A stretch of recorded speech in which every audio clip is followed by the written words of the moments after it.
Good evening, everybody, and welcome to the executive meeting this evening. Can I please have apologies for absence? I can confirm there are no apologies and everyone is present. Thank you very much.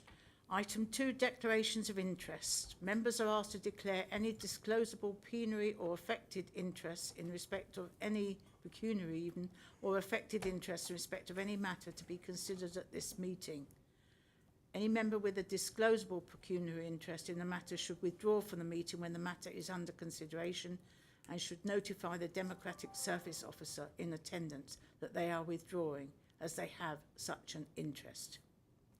Any member with an affected interest in the matter must disclose the interest to the meeting. There is no requirement to withdraw from the meeting when the interest is only an affected interest, but the monitoring officer should be notified of the interest. Can I ask if anyone has any such interest, disclosable or affected?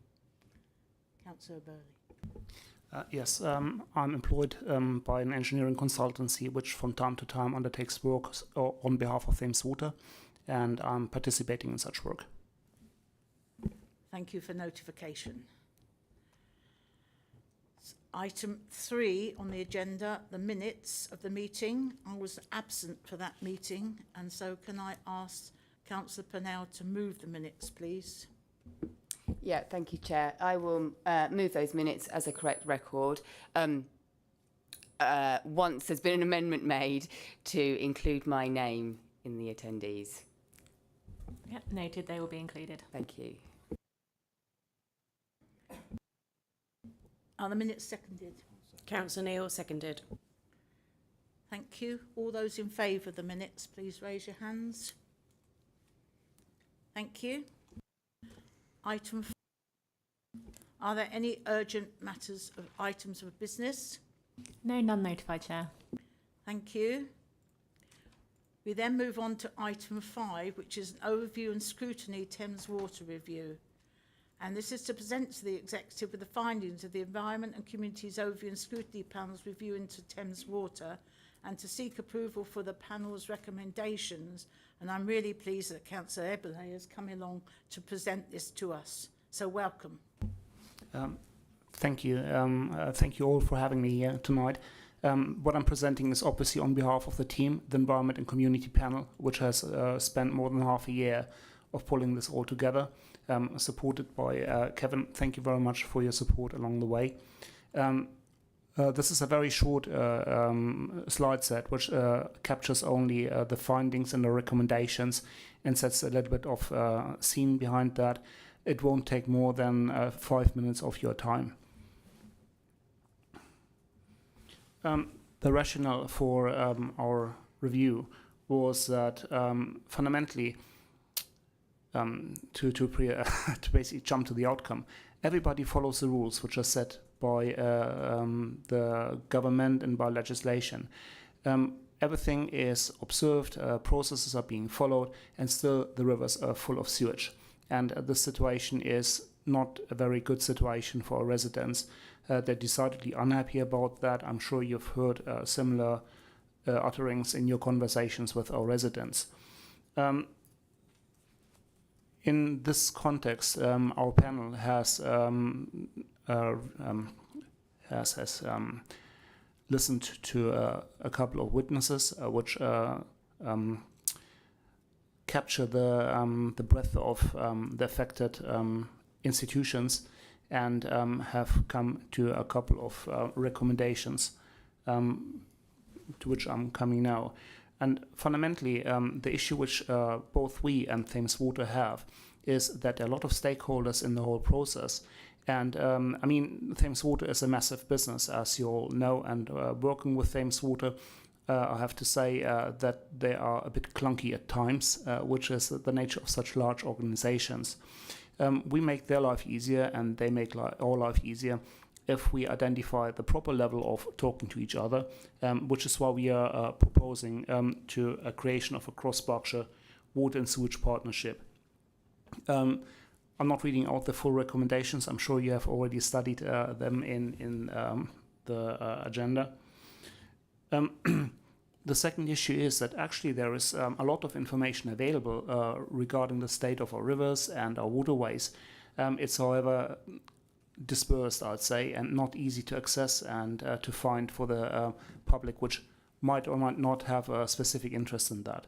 We believe it would be really good if we as a council could signpost the relevant publicly available information to support residents, fundamentally to allow them to make up their mind about what's going on and feel that they're not left in the dark.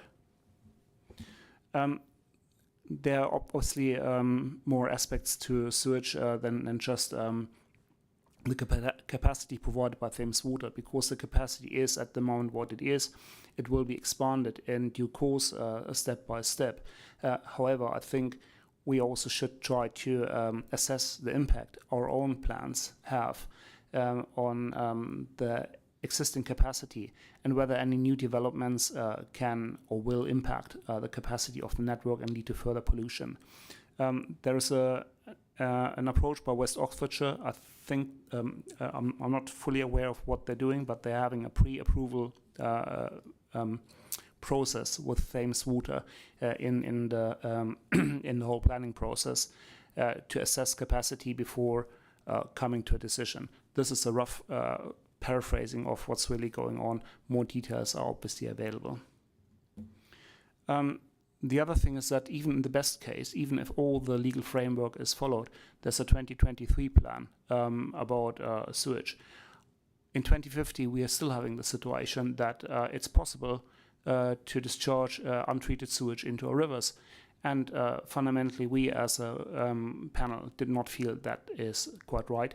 And we call upon the council to raise this matter in Westminster to get something better for us, the general population and our residents. We also had a discussion about whether we can provide direct support to the residents by council, so a touch point, an officer who looks after these issues. However, considering the financial situation we're in, we have decided not to take this matter forward or this approach forward after additional consultation. Let me finish with the list of contributors, which you see here on the screen. And you see that it's quite diverse. We have people from our council. We have fundamentally people from interest groups. We have Thames Water in there. We have the Environment Agency in there. It's Berkshire Fire and Rescue. There are really interesting findings that emerge from the process, which are detailed in the agenda and in the report, which I hope you have all read. And let me end with that. And I'm hoping this report finds your endorsement. And obviously, I'm here to answer any of your questions which you have at this point. Thank you. Thank you very much. Has anyone got any questions, please? Councillor Bidwell. Thank you, Leader. Great report. Thank you very much for that, Councillor. Just a few questions. One is I understand that the progress will be updated on the website on a regular basis, but it's going to be 6 monthly. Can that be improved? Or when will the first report be? Is it December or will it be next year? That's the first question. And given the seriousness of this initiative, the lobby of government is vital by the executive, and I'd like to know when that's going to happen. Can we have it in weeks rather than months, days if possible? I understand the constraints at this time of year, but it really would be very, very important and a statement of intent from this local authority that we're pushing this very, very hard. Thank you. Unfortunately, I have only a partial answer for you. The reporting cycle which we put into the report is intended to review how we're doing. I don't think it's we never intended that to be the point when we reported first. Basically, it's well, we kick off, we start moving. In 6 months, we regroup and see how good we have been. The said, it's obviously it's up to the executive how fast they move and how much progress is being made. Likewise, lobbying government. I'm opposition, am I not? So I can't speak for the council. So I have to look straight back at you and put that back to you. And I fully support you in lobbying government as soon as possible, because honestly, it's a disgrace. Yeah, thank you for that. See what you did there. Very good, very good. But obviously, thank you for your efforts. Thank you. Are there any other questions? Councillor Wright? Thank you. I just want to say thank you. I thought it was a really good report, and it was good that we got this done so early in the new administration, because hopefully we'll see some action in the coming years. So thank you. Thank you. Councillor Bailey? Yes, just to echo what other councillors have said, thank you for this. I think you'll find the new Environment Secretary is very keen to move even quicker than we are. So you're pushing against an open door. Thank you. Can I just say that there's a recommendation that the Berkshire Leaders Group should be looking at this, and Berkshire Prosperity Board. I've already taken it to the Berkshire Leaders, and we've already written a letter to Thames Water. We've met with some of the people from Thames Water, and we're now going to invite the chair of Thames Water to attend the September meeting of the Prosperity Board, which is a public meeting, and ask them some quite detailed and deep questions, because we weren't very happy with the response. Thank you. Would anyone like to move this motion and these recommendations, please, 1 to 4? Councillor Gilby?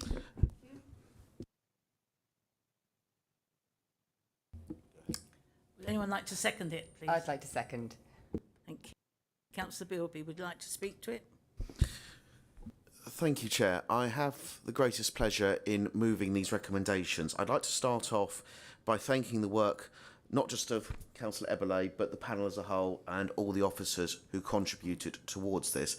As you say, Councillor Eberle, this is of vital importance, and one thing that I think these recommendations show is how the different elements of the council can work together in coming up with a plan that I think suits the best needs of residents. Here we have a report coming through from a panel which I think will be taken up with great gusto and enthusiasm by us as the executive. If I can focus on myself, Councillor Bidwell, you raised a couple of points around, firstly, the review structure and how we go about lobbying the government as part of the recommendations.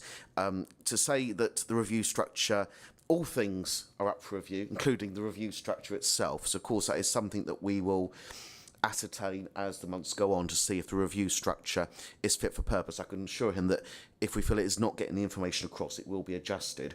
In terms of exactly how we go about lobbying things, of course, it's entirely dependent on the decision of the executive today. But as the executive member for Planning, Transport and Countryside, it will be my role to take a certain leadership on this, and I could assure him that if this is indeed passed today, that will be one of the first things that I will be looking at as part of this new political environment. I therefore have the greatest pleasure in moving these recommendations as set out and commend them to the rest of the executive. Thank you. The second to like to speak. Thank you, Chair. I wholeheartedly support the recommendations from the Overview and Scrutiny Panel. This is an incredibly thorough and insightful paper, and I'm grateful to the officers, contributors and members who have worked so hard to bring it all together.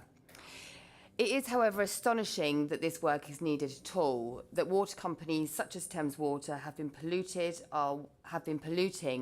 our once pristine rivers and streams with sewage. It saddens me that I can't allow my daughter to paddle in streams over in Sandhurst that I used to as a child. It angers me that private water company bosses and shareholders have been able to line their pockets instead of investing in antique infrastructure. I'm pleased to see that the new Labour government has already started inroads to right these wrongs. So I welcome these recommendations, and I look forward to the day when we no longer need to advise our residents of water quality and we can allow our children to paddle without fear. Thank you, Councillor Pennell. Would anyone else like to speak? If I may, just saying thank you very much for your kind words. I will pass it on to the panel, and I'm hoping for a feedback loop to the panel. We are happy to support you on your way to dealing with Thames Water. Thank you. Oh, sorry. Would the mover like to wind up? I think everything's been said, Chair. Thank you. Thank you. Can I ask all those in favour of these recommendations, please raise your hand. Thank you. We now move to item 6, approval to consult on the Community Safety Plan 2024 to 27. And I understand Gonya Siggins, Executive Director of People, is joining us. Good evening. Yes, sorry that I can't be there to present this evening, Chair, due to a previous engagement in London. So yes, you will have seen the report in the pack. As you know, community safety partnerships do have statutory duties to prepare strategic assessments of crime and disorder in their local area and use those to prepare and implement a partnership plan. Our local community safety partnership has met and formally agreed themselves to go out to consult on the detail in relation to the plan, and the report does include the consultation questions that the partnership does intend to consult on. The partnership are intending, subject to approval, to undertake the public consultation, to begin the consultation on Monday the 22nd of July for a period of 4 weeks. Therefore, the executive are asked to formally approve that the public conversation can begin on the recommended strategic priorities for the Community Safety Plan for 24-27 from Monday of next week. Thank you, Chair. Thank you. Are there any questions? Councillor Bid. Thank you, Leader. Yeah, it's pretty straightforward as I would see it. Just a small question, and I understand that the bulk of the information was taken from a Thames Valley-wide perspective, but were the Bracknell-specific questions tested against a small section of the residents? If not, who, how were the questions arrived at? Alison, do you want to come in with the detail of the activity at the board? The recommended priorities came about due to consideration of the Bracknell Forest Strategic Needs Assessment. So it was specifically looking at Bracknell Forest crime and disorder. And in terms of the stakeholders that we consulted as part of that CSP workshop back in April, those were Bracknell Forest stakeholders. Thank you. Are there any other questions? Can I just ask how we're going to do this consultation? Because to me, this is, when you're knocking on doors, this is probably the biggest thing that people ask and talk about. So I know that there will be a huge interest from all our residents to actually have a say in what and to answer these questions. So is it just going to be online, or can we take it out into the communities, the libraries, and do maybe a cart like we did before in the town centre and ask these questions? Because I just know it will be of great interest to all our residents to be able to contribute to this. Yes, we have prepared for an online consultation as well as a hard copy consultation. So we have given a lot of consideration to how best we can capture everyone's views in the community. And we've sort of set ourselves a target as well, because last time we received 397 responses. We are looking to get far more than that. So to answer your question specifically about hard copies, we've actually created a paper copy, which is going to be emailed round so it could be printed off. And then we are also going to be making copies available at all our family hubs, all our libraries, and also at Times Square. So that way we are hoping that people will have that opportunity to perhaps have help completing it if they don't have access to the internet, and if they also need it in a different format or in a different language. We have also put details on the consultation form for them to request that through us. So we are really dedicated to making sure that everyone has access to the consultation in a format that they need. Thank you. Are there any other questions? None? Can I ask someone to move this then, please? Councillor Pennell, I'll move. Thank you. Can I ask someone to second it? Councillor Jeffries. Thank you. Would you like to speak to the motion? Thank you, Chair. I'm very pleased to move the recommendation to approve this consultation to commence on the 22nd of July and last 4 weeks. As a former police officer, I have seen firsthand how criminal activity can destroy lives. This incredibly important consultation will give residents a voice and give them a say on the future priorities which will go into the community safety plan. As the lead member, I will make sure that we reach as many residents as possible by going out into communities and the town centre to hear the concerns of those affected by criminal and antisocial behaviour.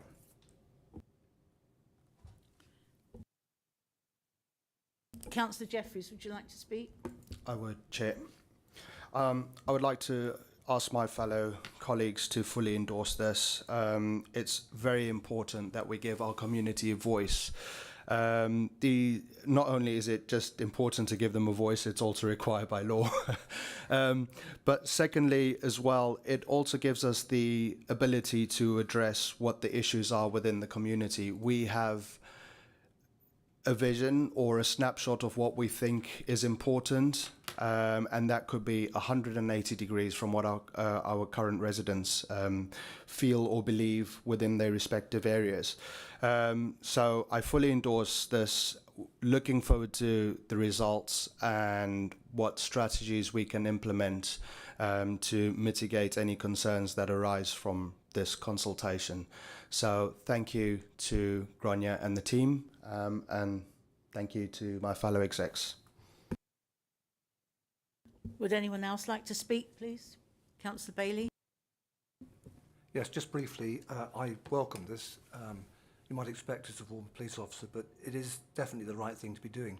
The only question or point that I would raise is the capacity, willingness or resilience on the part of the Thames Valley Police to implement any strategies that we come up with, because without their 100% support and ability and capacity, it's, I'm afraid, going to go nowhere. And I'll just leave it there. Thank you.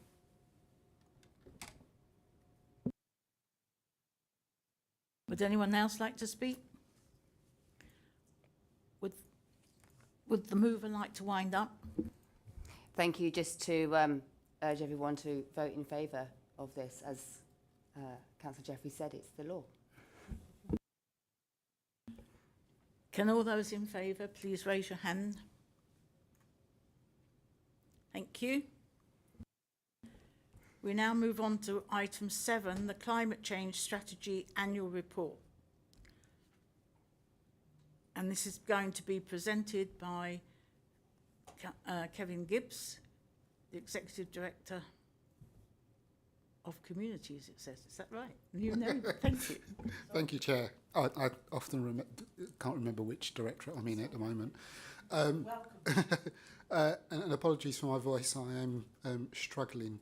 The Executive are asked to endorse the Climate Change Annual Report. The Executive will be aware that over a number of years, an annual report has been presented to the Executive and to Council, detailing the work of the Council over the previous 12 months. In our work, moving towards our objective, which currently is to be net zero by 2030 or as close as possible.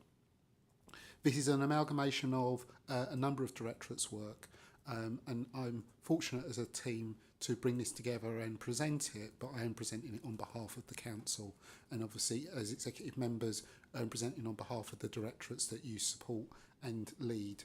So this is a good amalgamation of the work we've been doing so far. It's taken us to a certain point, but as always, these are things looking backwards over the last 12 months. So a point to celebrate, but obviously there is always much more to do.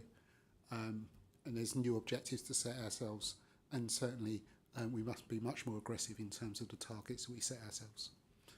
At that point, Chair. Thank you. Is there any questions? Councillor Bidwell? Thank you, Leader. Yeah, very comprehensive report, and obviously it's a centre part of our administration's priority. Bit concerned about the data. Very similar question to what I asked earlier about another area. And I understand the current data is from 2021. It will be refreshed this year and will be 2022. There seems to be a very long time to gather this data. Is there a way that we can pursue and try and get the data that we then publish less than 2 years? Chair, the decision made, or certainly the decision I recommended to members, was that we used the national data rather than to do anything ourselves. One, because it's impartial, and two, it means that we're on a benchmark with everyone else in the country. It would be very easy for us to come up with our own measures and say that we're doing really well, and then find a lot of time challenging where that data comes from. So I know that the department, as much as I can't remember my job title, the Department of Net Zero, Energy and Net Zero, I think I've got there, haven't I? Do produce that data. It is comprehensive. It is about the whole borough area. It does give us a really good benchmark. What we are able to produce in the meantime is the data about the council submissions, which is something that we can calculate much more directly. But the point is made often, but it's because we want to make sure that we are using robust data that is measured by the government. Thank you. Are there any other questions? Councillor Gilby. Thank you to the Executive Director for presenting this report. For the benefit of the public who may be listening in, can you give them a flavour, please, of where we hope to be in 12 months' time? Thank you. Thank you, Chair. I suppose where the last 12 months has been a marked change is we now have a joint climate action board, which has, I think, actually 10 groups. It's completely community-led, although the chair as leader and as exec member for climate change leads that group. The vast majority of work is done by the community itself. There's sector-led improvement, so there's groups based on sectors, based on different communities, and they have really taken a strong lead in that work over the last 12 months. What we will be hoping is that the Council's own climate change strategy, which comes to the end in December, a new version of that strategy will be brought forward in January, and that will come to the Executive for the Executive to sign off on. But more excitingly, that the Joint Climate Action Board will come up with a strategy for the whole community that sits above the Council and will have the aspirations of not just the Council, but its partners, its communities of interest. So in 12 months' time, what we'll have is two strategies, one which talks to what the Council will do, both in its own work and as an enabler, but more importantly, that the community would have signed up with its own objectives. And we had a climate change strategy, a climate change summit last week. And it was interesting that actually, although the leader and the chief exec participated, the vast majority of the main conference activity was the community coming up with its vision and determining how it takes that forward. I think the challenge is always going to be that as we stand up and talk about climate change, what's the differentiation of the council and the community? I think they are one in the same, but in some respects we have the opportunity to influence and to bring people together, but we don't have that. We don't have all of the tools to be able to achieve the objective. Those tools are with the community. It's about those behavioural changes, but doing it in a way that people don't feel as preachy or that somehow is not talking to all sections of the community. This is something that we all need to be involved in, and I'm really pleased that over the last 12 months we've had a real jump forward in that work. Are there any other questions? Was there another one up there? No. Well, I will move the recommendations for this. Please. Councillor Wright. Thank you, Chair. Councillor Wright, I'll second the recommendations.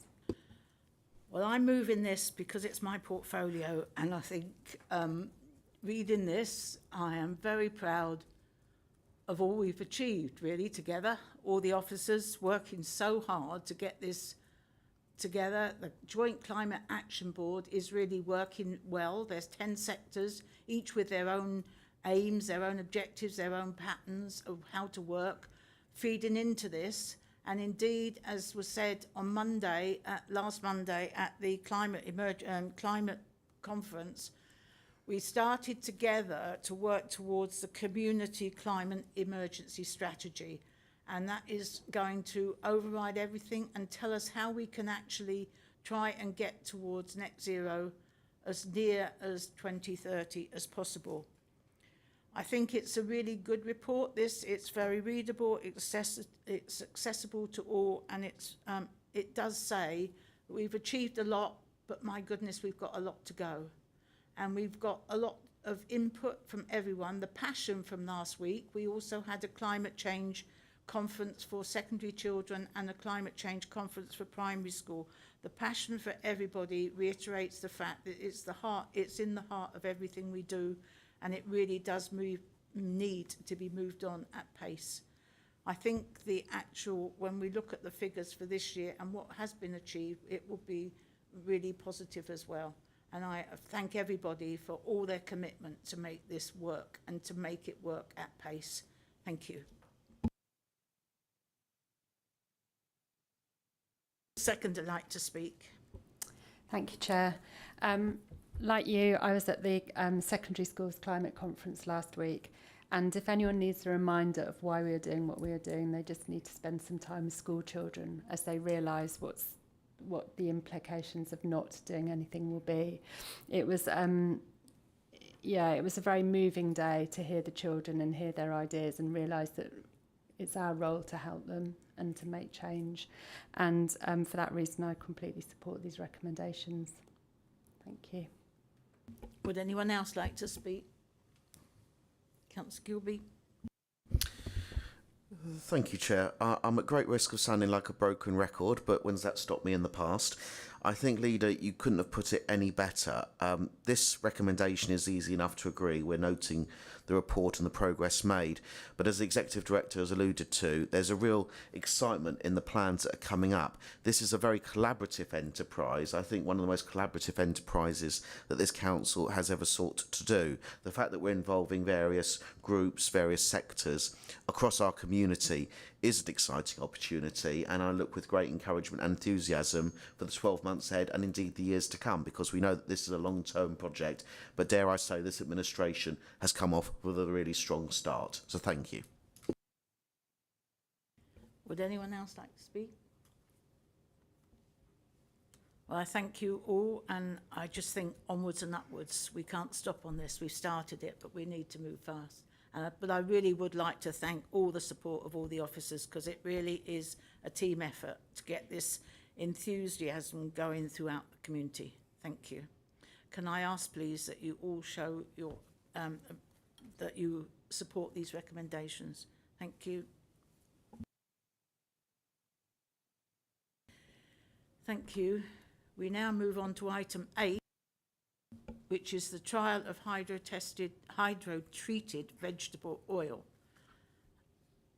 And this is going to be presented by Executive Director of Communities.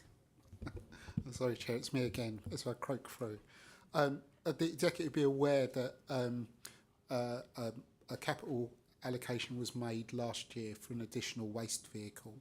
As part of that allocation, the Executive asked us to consider alternative fuels, and that we would bring back a report to the Executive when we were able to come forward with a test case. This report talks to bringing forward hydro-treated vegetable oil, or HVO, as an alternative source, mainly because it's an alternative fuel source, and with our new fleet, we're able to exploit that fleet in terms of being able to use this type of fuel. The issue obviously is the fact that we need to test this and we need to understand what the limitations are. The report does highlight that HVO is more expensive, but it is more stable in terms of price. And with all diesel and actually anything other than petrol, you end up in different weather conditions that you get different mileage. So what we want to do is test over a 12-month period starting in September to bring back a report to the executive once we understand how that has worked, and then to see what the implications are across the whole of the fleet. So the test in terms of success criteria, we'll look at cost, quality and availability. Does it impact on our rounds, or is it, as other authorities have found, a useful way of cutting emissions in terms of their waste fleet? At that point, I hand back, Chair. Thank you. Are there any questions? Councillor Bidwell? Thank you, Leader. I understand that the cost of the oil is pretty stable. It is higher than traditional fuel costs, but I think it's a way forward.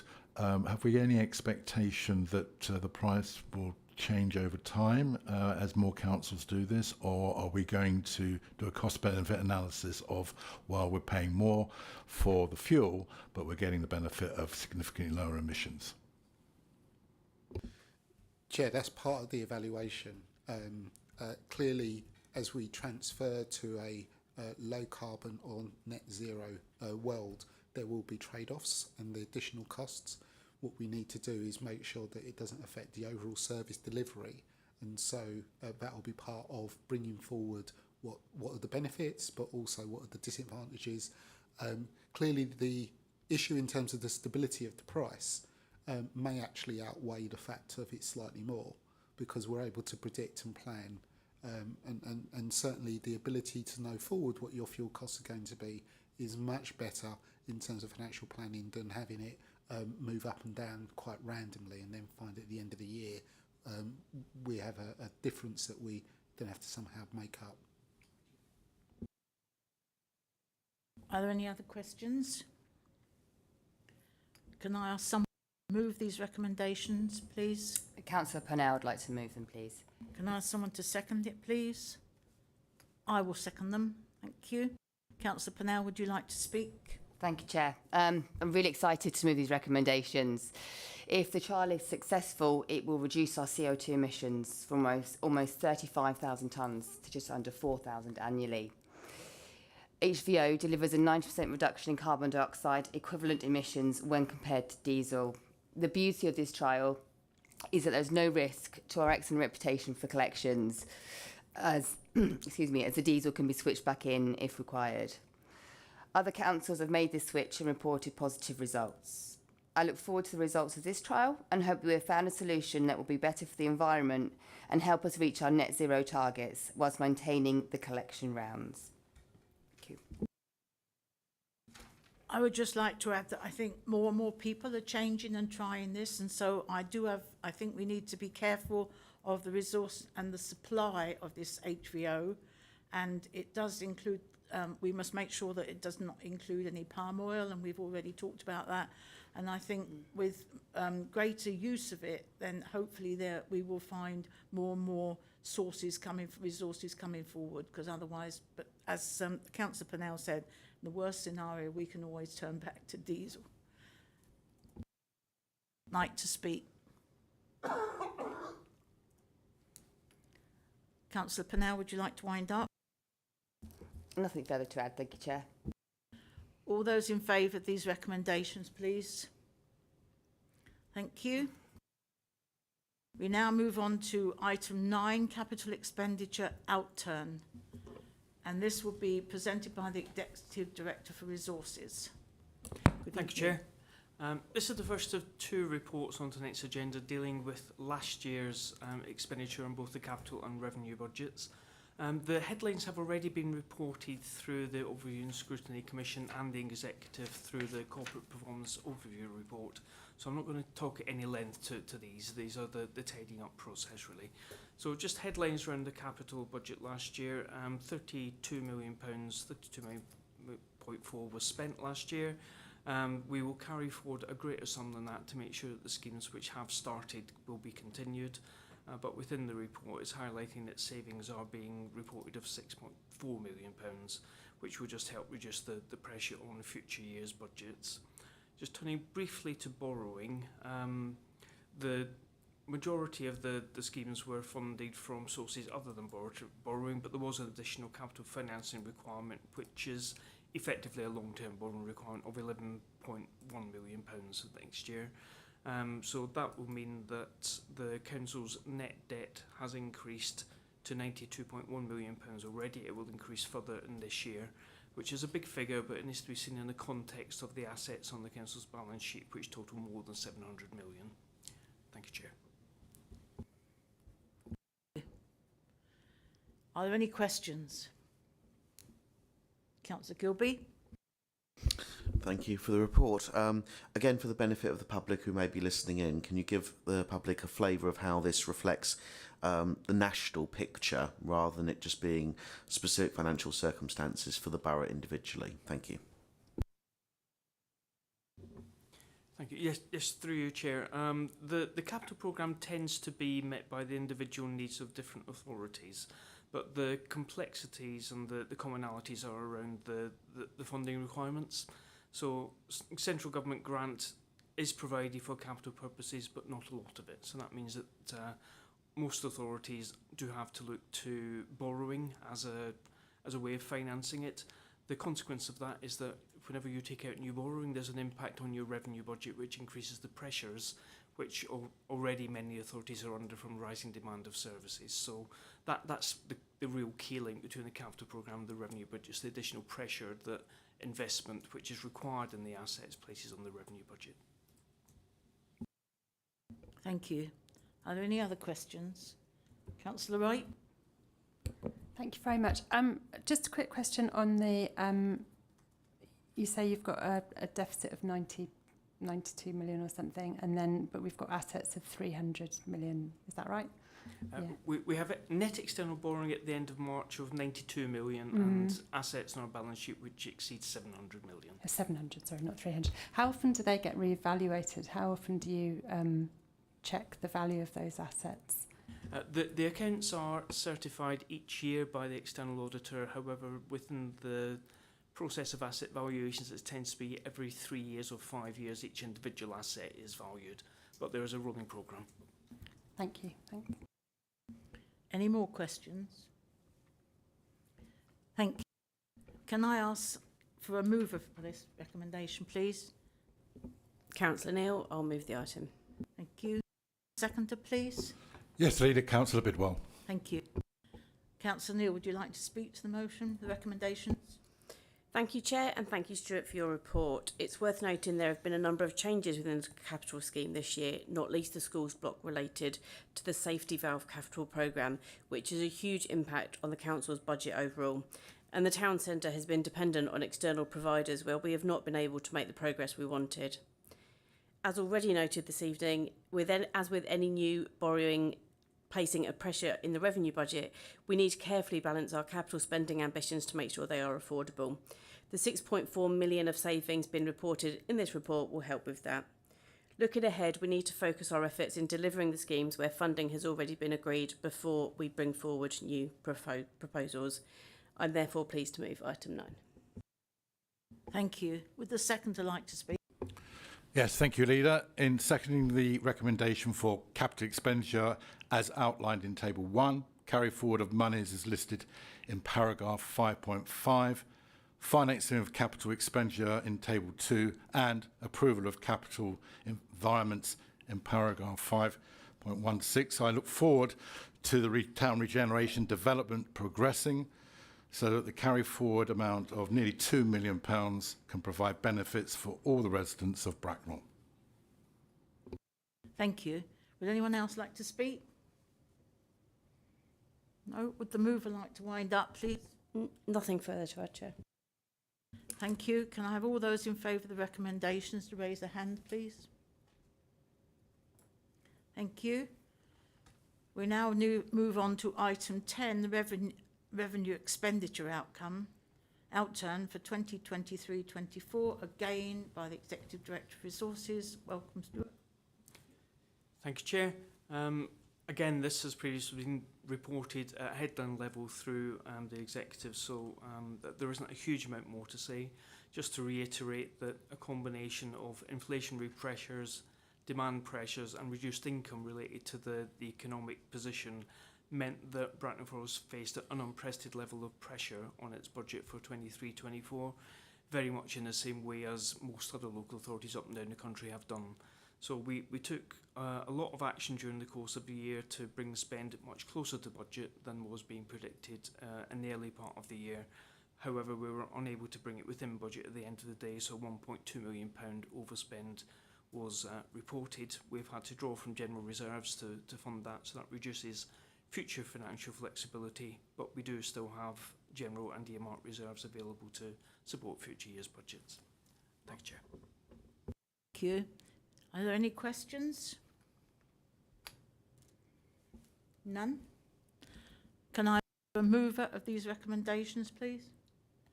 Mary Templeton will move these recommendations. Can I ask for a seconder, please? Councillor Neil, seconded. I would just like to say that last summer, about this time or just after this time, we were expecting £4 million deficit. There was some suggestion that, so to come in at the end as 1.2 has to say thank you for everybody that has actually made this possible. It's really reflects the pressures that this council, like every other council, is having to take and having to make. The decisions are very, very difficult.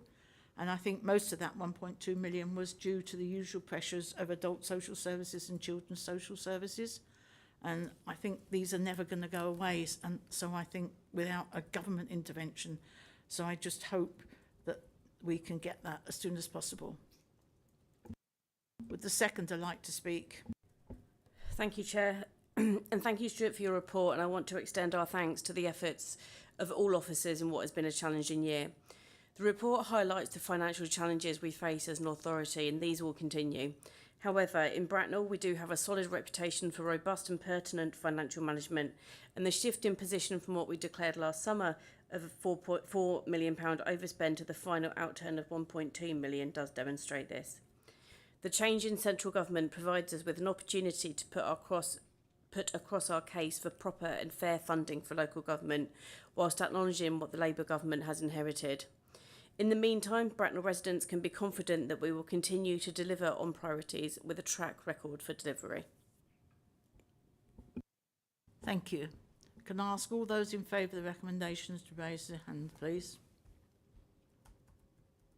Thank you. We now move on to item 12, which is Bracknell Forest Council Productivity Plan. And this again is going to be presented by the Director of Resources. Thank you again, Chair. Members will no doubt recall that following the provisional local government finance settlement for 24-25, a large number of members of Parliament lobbied the government to find some additional funding for local government. So there was extra money put into the final settlement, but in return for that, the government did require all local authorities to produce productivity plans to give confidence that they were doing all that was necessary to deliver the best value for money services for their residents. So the report on tonight's agenda responds to that request, Chair. It follows the broad format which was set out by the Secretary of State in part of his requirement, and should members agree this evening, then I will be having the pleasure of publishing it for government tomorrow morning. Thank you, Chair. Thank you. Are there any questions, please? Someone to move these recommendations, please? Councillor Neil. Thank you. Can I ask someone to second it, please? Yes, Leader. Councillor Bidwell. Thank you. Councillor Neil, would you like to speak? Thank you, Chair. And I just want to reiterate that this is the first time we've been asked to complete such a report, and whilst it clearly highlights the success of Bracknell Forest Council in delivering efficiency, we must also recognise it as an extra burden on stretched services. That said, the productivity plan details robust and salient plans for Bracknell Forest for proportionate measures and value for money. And that's a lot of P's in one sentence. Can a seconder like to speak, please? Yes, Leader. In seconding this recommendation for submission of the Bracknell Forest Council Productivity Plan, I note the authority's long record of identifying efficiencies that have delivered over £100 million of savings in the last 26 years. This plan is well thought through, and I hope will release a meaningful amount of funding from the £500 million government allocation. I'm particularly drawn to support Bracknell Forest plan to take advantage of technology and make use of data to support decision-making, service design, and use of resource procurement. Thank you. Thank you. I would just like to comment on the item 5, which asked you a question which said, what barriers exist that prevent progress in Bracknell Forest that the government could help reduce or remove? And one of the things you suggest is that you could remove the need to make so many bids for the money in one central pot, which always results in some winners and some losers, but costs each council that has to make that bid an enormous amount of money. And I'm really pleased that already this has been looked at by the government as a waste of money and a waste of time, and one way in which local authorities could be helped to keep their resources within their own area and not waste anything. So I'm looking forward to making sure that that means of having to bid for things will actually be avoided. Is there anyone else who likes to speak? Councillor Neil, wind up, please. Nothing further to add, just to reiterate what you've just said, Chair. In favour of these recommendations, please raise your hands. Thank you. We now move on to item 12, which is the Strategic Procurement Plan, SEMH, of the strategy of the SEMH Academy Trust, and this will be presented.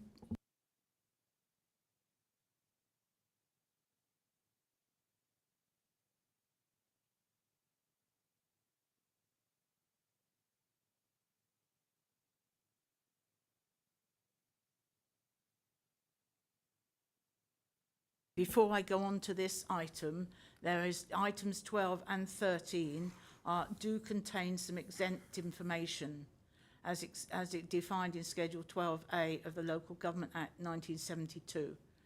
Now, hopefully, we will be able to continue this executive meeting without having to close it to public and press. But if anybody does mention anything in that exempted material, we will have to close the meeting. So please, is there anyone who wants to raise anything at the moment that is in that exempt information?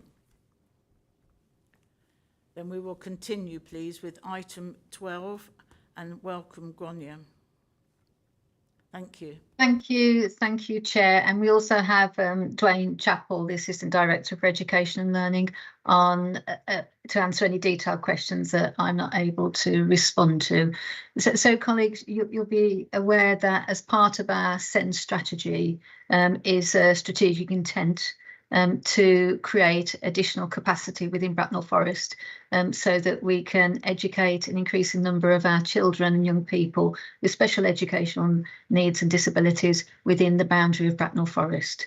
In terms of the needs of our pupils and young people, we've identified that there is a need for additional capacity for children with social, emotional, mental health needs. And there is an intent that we have articulated, which is to build a school, and therefore we do need an academy trust in order to run it.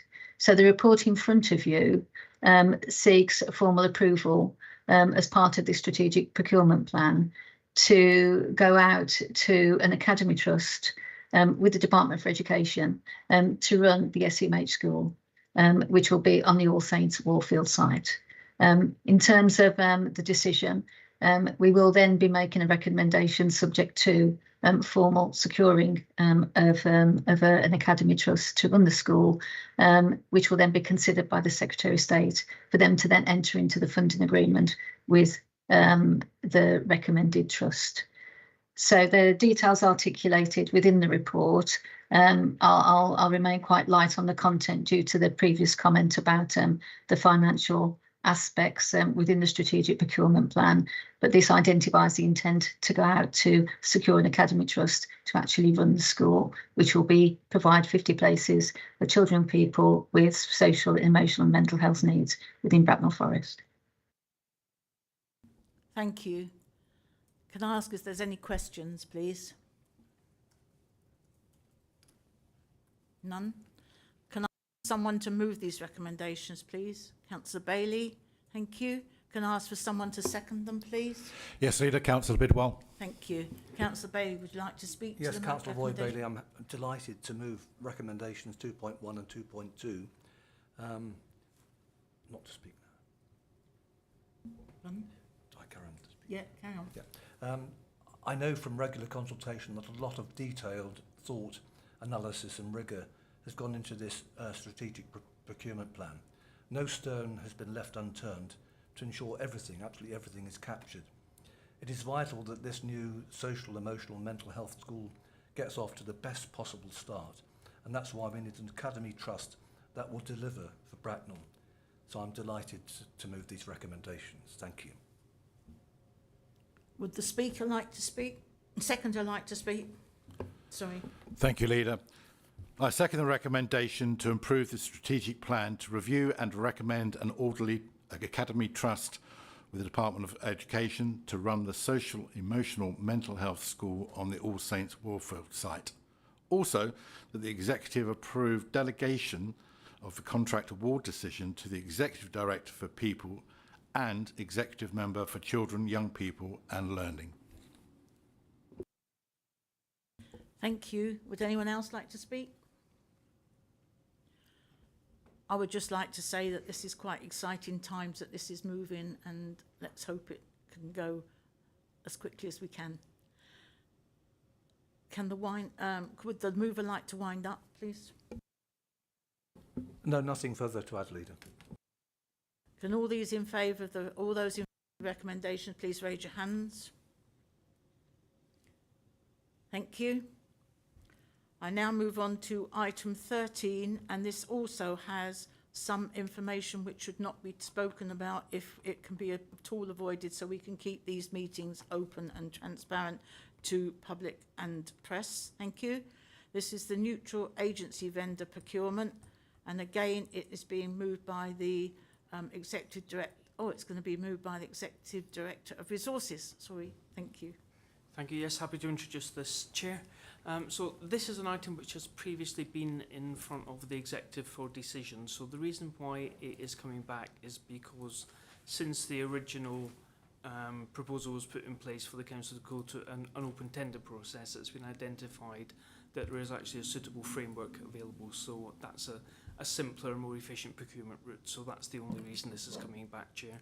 Just for a little bit more background, the council does have an arrangement in place which secures the appointment of most of its agency workers, and that's on advantageous terms, particularly should we choose to try and make some of those workers permanent, to transfer them from their agency contracts, that it's a favourable position for that.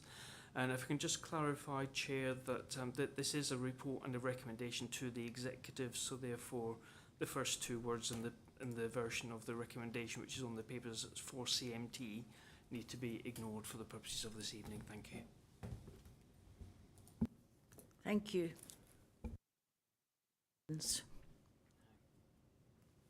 No. Can I ask for someone to move these recommendations, please? Councillor Neil. Thank you. Can I ask for someone to second them? I will second them. Thank you. Councillor Neil, would you like to speak to them?